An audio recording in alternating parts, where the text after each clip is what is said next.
Audiobooks and beyond. The Unseen Passengers, narrated by Al Davidson.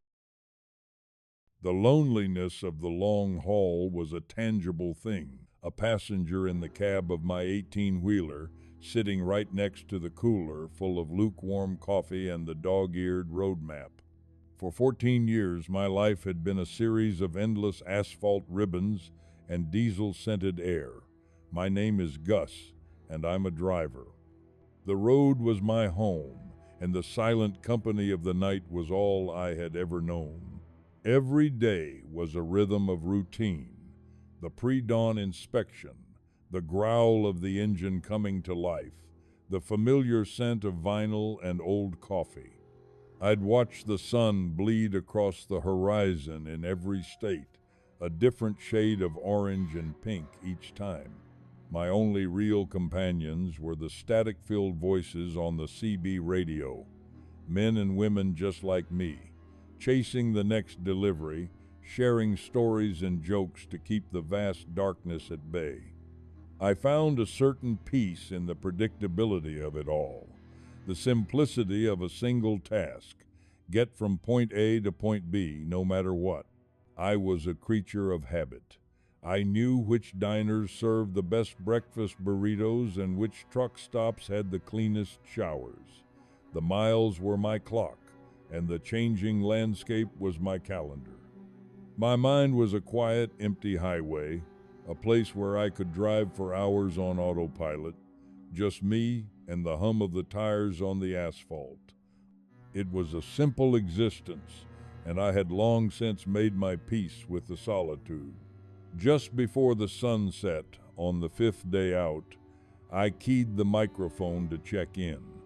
Whiskey Delta, this is Rolling Thunder, you got a copy?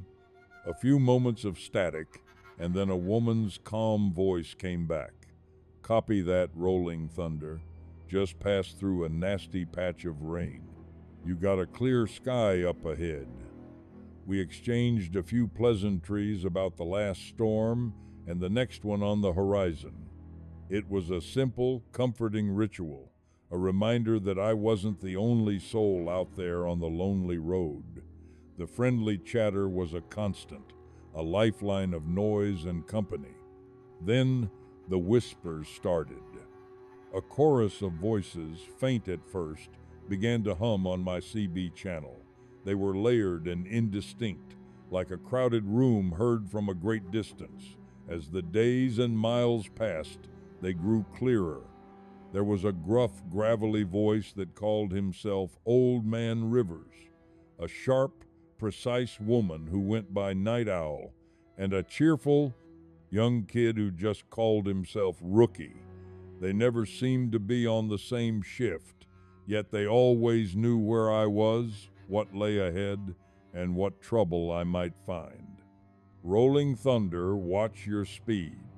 Night Owl's voice would cut through the static, a crisp warning that would save me from a hidden speed trap. There's a patch of black ice on the bridge coming up, Old Man Rivers would grumble, his voice like grinding gears, and I would slow down just in time. Rookie would just offer cheerful, nonsensical advice like, "Hey, Rolling Thunder, don't forget to smile, it's going to be a good night." Their advice was always perfect, a series of impossible saves that cemented my reliance on their collective guidance. I had never had anyone to depend on like this, and it was a strange comfort. The strange part was that no one else seemed to hear them. I'd ask other drivers about Night Owl or Old Man Rivers, and they'd either laugh at my imagination or tell me their radios were quiet. I started to wonder if they were even people at all, but their help was too good to ignore. They saved me from 2 major accidents and helped me beat a blizzard.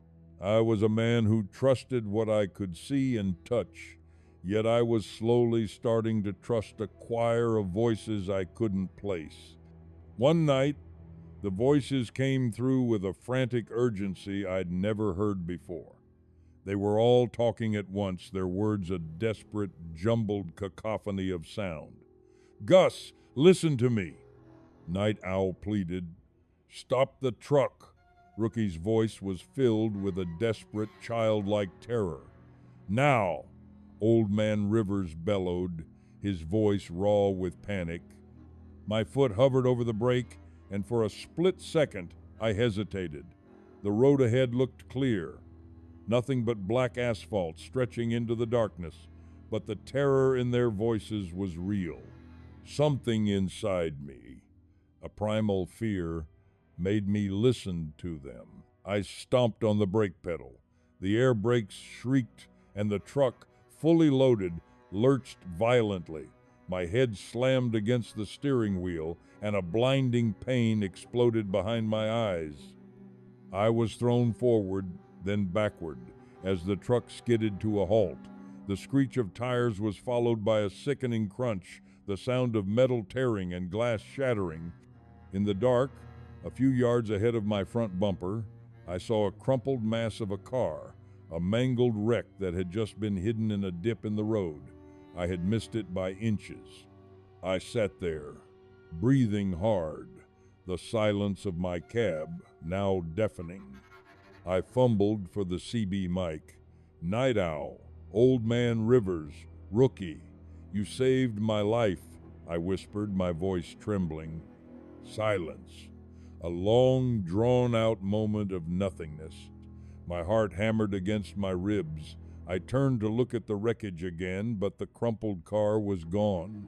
The road was empty, slick with dew under the moonlight. I stared at the spot where the wreck had been, my mind trying to reconcile what I had seen with what was in front of me now. The jolt had been real, the searing pain in my head a testament to that. "Where are you?" I pleaded into the mic, a note of fear creeping into my voice. "What was that?" No reply, just a low, mournful static. I pulled myself together, a cold dread settling over me. I started the truck again, the engine's rumble a fragile bastion against the suffocating silence. The rest of the night was a long, tense stretch of road, where every shadow became a monster.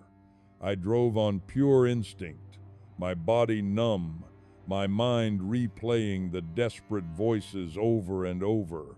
They were gone, all of them, and without their guidance the road felt endless, menacing. Hours later, the sun started to rise, painting the sky in a dull gray wash. The road twisted and turned, and as I rounded a bend, I saw it. The same crumpled car, the same mangled metal. It wasn't a hallucination, it was real. And as I looked closer, I saw a body slumped over the steering wheel, trapped in the wreckage. My mind screaming in denial. The body was wearing a trucker hat and a worn denim jacket. It was me. I slammed on the brakes and stumbled out of the cab, my mind in a haze of confusion and terror. The truck was a wreck, a crumpled mass of steel and glass, its front end smashed in, its doors ripped from their hinges. I looked down at my hands and saw that they were translucent, shimmering like heat off asphalt on a summer day. I looked at the wreckage again and saw my own dead body, my own face, twisted in a mask of pain and shock. My mind screamed, but no sound came out. The truth, a terrifying, silent truth, fell over me like a shroud. I was a ghost. A gentle hand touched my shoulder. I flinched, and a woman's face, pale and translucent, smiled sadly at me. "It's okay, Gus," she said, her voice a soothing echo. "We've all been through it." Behind her stood a man with a beard and a young boy, their forms just as translucent as hers. "Night Owl," the woman introduced herself. "Old Man Rivers," the man with the beard said, his voice a gravelly echo. "And Rookie," the boy piped up, "we've all been trying to save you." Tears streamed down my ghostly face. The ghosts of the truckers who had died on this road, their souls trapped in an endless loop, forever trying to warn the living. My heart was breaking. Then, from far down the road, I heard the faint, familiar rumble of a truck. A new driver, a new soul. I looked at my companions, and they all looked at me with a sad, knowing expression. "It's your turn, Gus," Old Man Rivers said, his voice a gentle hum. "He's just past the last rest stop. He'll hit the dip in 10 minutes. You know what to do." I looked down at my hand. It was holding a spectral microphone. I held it up to my mouth, but no sound came out. I tried again, my desperation mounting, but my voice was just a faint whisper, a ghost on the airwaves, lost in the static. I looked at my hand, then at the approaching truck, and finally at my friends. They were all smiling at me, a tragic, hollow smile.